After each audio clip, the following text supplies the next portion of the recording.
que não corresponde nos dias atuais, se é que já correspondeu na época deles, não corresponde nos dias atuais àquilo que a gente está vivendo.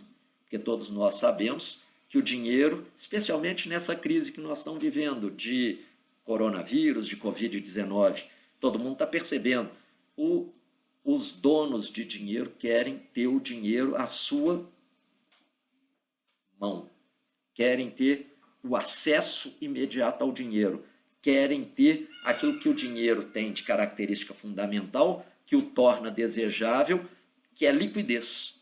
Porque todo mundo sabe, enquanto eu tenho uma televisão, se eu precisar de fazer dinheiro, eu tenho que vender, o que leva tempo, o que vai ter negociações, eu vou ter que enfrentar a conversa com vários interessados em compra. O dinheiro não tem nada disso, o dinheiro já está no meu bolso, eu não preciso de vender nada, já é ele. Então, liquidez que o dinheiro tem dá uma outra característica importante, que é, com o dinheiro, eu faço o que eu bem entender. Eu mudo minhas estratégias, eu mudo meu comportamento, eu tenho flexibilidade para fazer o que eu bem entender na hora que eu entender. Então, esta capacidade ou qualidade do dinheiro que o transforma em reserva de valor, e que é uma função importantíssima, cada vez mais nos dias de hoje, os economistas clássicos não aceitavam, não admitiam, não consideravam. Então, essa é a primeira hipótese. A gente tem que ver esse tipo de raciocínio aqui, explica essa realidade que nós vivemos hoje.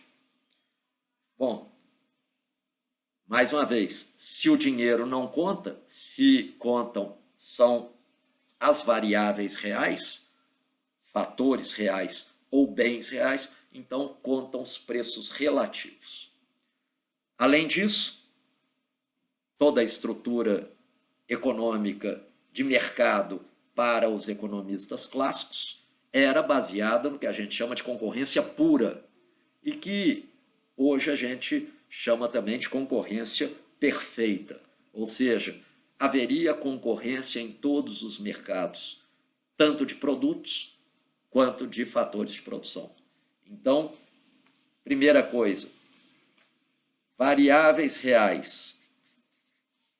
Segunda coisa, concorrência pura, concorrência em todos os mercados. Terceira coisa, a terceira coisa é, dado o mercado de concorrência, se a oferta aumenta, cai o preço. Se a demanda aumenta, sobe o preço. Então, a gente tem a situação de flexibilidade de preços. Ou seja, os preços são capazes de variarem. Isso é muito importante para explicar algumas desenvolvimentos dos modelos que nós vamos tratar daqui a pouco. Além disso, é dado o estoque de fatores para cada país. Ou seja, cada país tem, num dado momento, o seu estoque de fatores, a quantidade de fatores determinada pela natureza, por Deus, pelo que for, pelo ambiente. Então, os fatores são exógenos, vêm de fora para dentro do modelo. A gente tem que lidar com eles, tem que trabalhar com eles. Por fim, além de variáveis reais, concorrência pura, flexibilidade de preço e estoque dado ou exógeno de fatores, a gente tem os fatores são móveis internamente, mas imóveis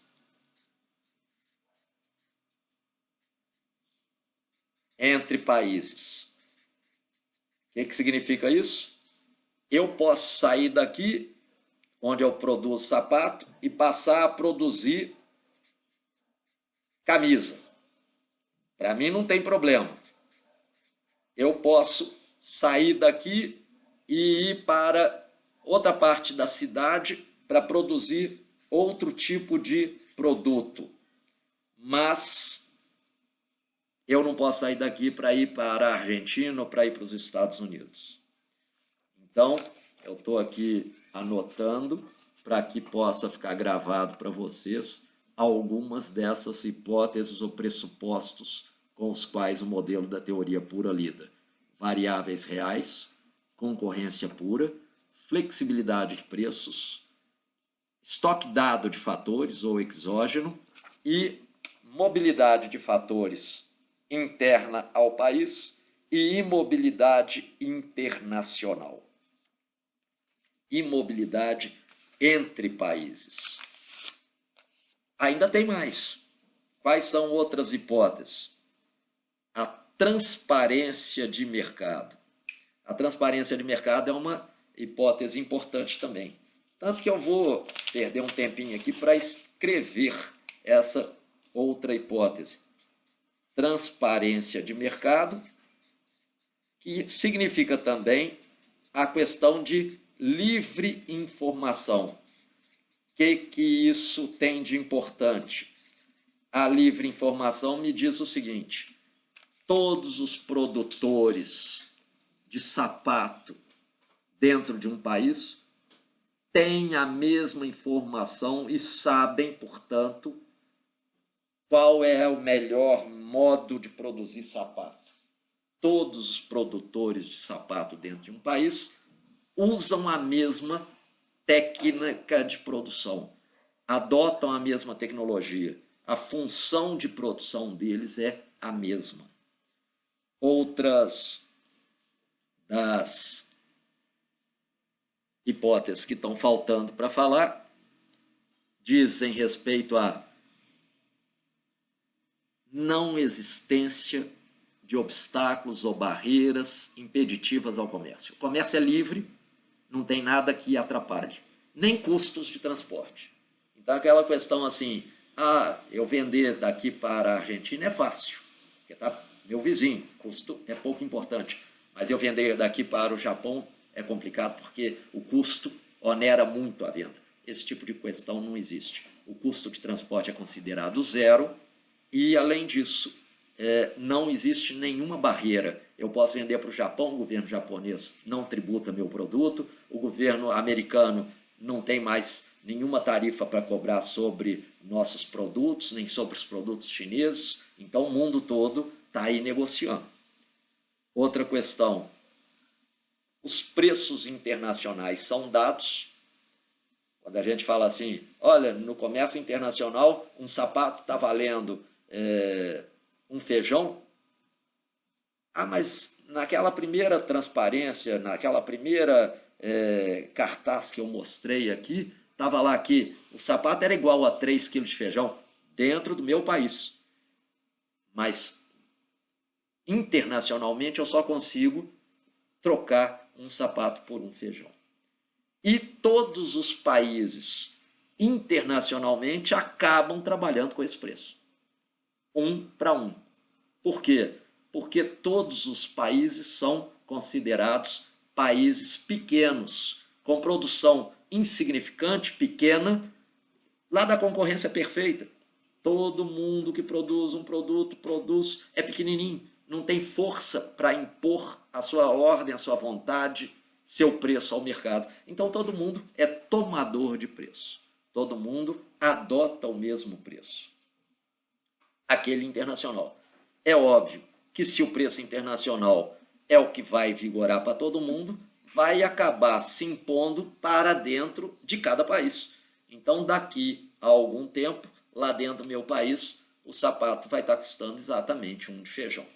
Por quê? Porque vão deslocar fatores da produção de sapato para de feijão ou vice-versa, para que a situação chegue a ficar lá fora no preço, ou lá dentro do país, internamente, no mesmo preço que estaria sendo obtido para negociação internacional. A última hipótese é de que a gente considera que a distribuição de renda, e também é em função da distribuição de renda que é um dos principais elementos da explicação da demanda. A estrutura de demanda, a estrutura de preferência pelo consumo é a mesma e é dada, está todos os países. A estrutura de distribuição de renda é dada dentro do país. Eu tenho uma estrutura, outro país lá tem outra estrutura. Cada país tem a sua. Cada país tem a sua renda e sua estrutura de gostos, de preferências. Agora, ela é dada. Não é porque nós estamos comercializando que, naquele momento, o pessoal vai deixar de querer comprar sapato para comprar feijão ou vice-versa. A estrutura está dada, quem comprava vai continuar comprando a mesma quantidade de antes do feijão ou do sapato. Esta é a ideia fundamental da teoria pura, cujo início é com o que a gente chama de raciocínio ou postura mercantilista. O que é a postura mercantilista? É a ideia de que, já disse isso em sala, vou repetir, estamos no período de formação dos Estados nacionais. Para formar Estados nacionais, um senhor feudal tem que se destacar em meio aos demais, vencê-los e submetê-los. E submetendo-os, unificar todos os feudos sob um único poder, que é o dele, o vencedor. Ele então passa a ser o soberano, o senhor entre os senhores, o senhor dos senhores, ao qual todos os demais senhores prestam obediência. Ele só conseguiu unificar e vencer os demais concorrentes, senhores feudais como ele, porque ele deveria ter melhores exércitos, mais bem equipados, com soldados mais fortes, mais numerosos. Então, ele tem condições de impor, porque tem maior poder bélico, militar, etc. Agora, tendo se tornado o senhor daquele território agora mais amplo, que não está limitado ao feudo em que ele era proprietário anteriormente, agora ele engloba os feudos dos que foram também derrotados, ele tem que extrair receita de todos os habitantes e os senhores feudais. Na maior parte das vezes dos habitantes, dos trabalhadores, dos agricultores. Parte dessa receita fica lá na mão dos senhores feudais, que vão constituir a nobreza, e grande parte da arrecadação feita vai parar na mão do rei. Para que finalidade? Para ele poder aprimorar as condições de seu mando. Como? Equipando mais seu exército, contratando mercenários para encher a fileira de seu exército, comprando mais armas, munições, etc. E mais víveres, mais alimentos para que os seus soldados sejam os mais fortes e saudáveis. Mas a ele compete também, depois de ter se fortalecido internamente para continuar exercendo o poder militar, humano militar, ele vai mandar porque é o mais forte dentro do território, mas ele tem que salvaguardar, ele tem que proteger os limites territoriais. E aí os próprios senhores feudais cobram dele, nós estamos agora sob sua determinação, sob seu domínio. Quando nós formos ameaçados de invasão por algum país do lado, algum povo diferente, você tem que vir em nosso socorro e nos proteger as fronteiras.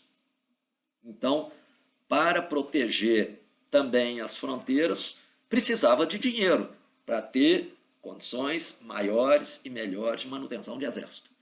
Então, para os mercantilistas, dinheiro, moeda, naquela época o dinheiro que circulava era moeda de metal, ouro e prata. Ter moeda, ter moedas e estoque de metais era o equivalente a ter poder internacional de compra. Era o equivalente a ter poder de compra que lhe dava direito a ter o poder militar e manter o poder militar. Daí que este dinheiro, este metal que assegurava essas condições, por ser poder de compra internacional, transforma-se para os mercantilistas em a razão da riqueza, da prosperidade. O país é rico, o país é próspero, o país vai bem em termos econômicos, dá condições de atender a todo o seu povo, se tiver maior acúmulo de metais, ouro e prata, se tiver maior quantidade de dinheiro. Então, o mercantilismo, ele trabalhava também com esta ideia. Ora, que ideia? A riqueza é dada pela quantidade de ouro e prata que o país contiver em seu interior. Quanto mais ouro e prata o país tiver, mais rico ele será. E isto nos ajuda a entender por que, então, se o país não nasceu em berço esplêndido e seu território não está cheio de minas, de jazidas de ouro e prata. E se ele não está querendo se aventurar em ficar fazendo guerras de rapina, de conquista, para poder tirar e trazer para dentro do seu país o tesouro que os outros povos tenham em seu poder, então o país só vai ter condições de fazer ouro e prata vir para seu interior através do comércio. Eles então estipularam o que é chamado de doutrina, ou princípio da balança comercial favorável. Que significava o quê? Tudo que eu puder fazer para exportar, eu vou exportar. Tudo que eu puder fazer para proibir importação, eu vou fazer. Para quê? Porque se eu exporto 1.000 e importo só 80, eu fico com um saldo favorável de 920. Esse saldo vai ser pago de que maneira? Como naquela época todos os países tinham como moeda era o ouro, então o país pegava o ouro, punha no barquinho e mandava lá para mim. Eu recebia o ouro, mesmo que o ouro tivesse lá com um símbolo de libra ou de dólar, ou pouco importa o símbolo, eu derretia e fazia a moeda com o meu símbolo para circular dentro do meu país. Mas independente do carimbo que tinha, do selo que tinha, é ouro circulando lá nos Estados Unidos, no Japão, na China, no Brasil ou na Itália, por exemplo. Então, ou na Inglaterra. Então, as trocas internacionais